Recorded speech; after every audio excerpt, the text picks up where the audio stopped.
कोने बाबाई हो माटी देलाने हो जे चित्रा उरे हला है। कोने बाबाई हो माटी देलाने ओ जे चित्र उरे हला है। कोने दाई खुई चापुरनी पात बरुआ है ता ब्राह्मण है। कोने दाई खुई चापुरनी पात बरुआ है ता ब्राह्मण है।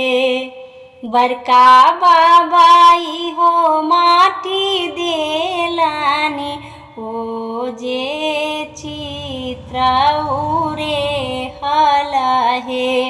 बरका बाबाई हो माटी देलाने ओ जे चित्र उरे हला है। अपन दाई खुई चापुरनी पात बरुआ है ता ब्राह्मण है। अपन दाई खुई चापुरनी पात बरुआ है ता ब्राह्मण है।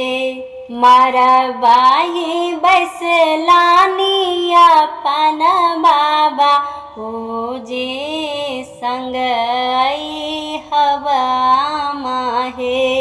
मरबाई बैसलानी अपन बाबा ओ जे संग हवा माहे। कोरा भये बैसला अपन बरुआ सुधी ना जानवा दिया है। कोरा भये बैसलाने अपन बरुआ सुधी ना जानवा दिया है। मरवाई घी बढ़ारिए देला स्वर्ग लोक आनंद भेला है। मरवाई घी बढ़ारिए गेला स्वर्ग लोक आनंद भेला है।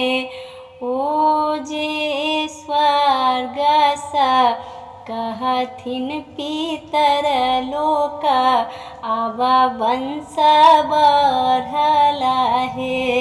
ओ जे स्वर्ग सा कहथिन पितर लोक अब वंश बढ़ला है। नाम सब गुट के अगर आ सबके हमर मम्मी के गीत नीक लगैया तो हमर मम्मी के यूट्यूब चैनल के सब्सक्राइब करू और ओकर पास वाले घंटी के सेहो क्लिक करू। धन्यवाद। जय मिथिला, जय मैथिली।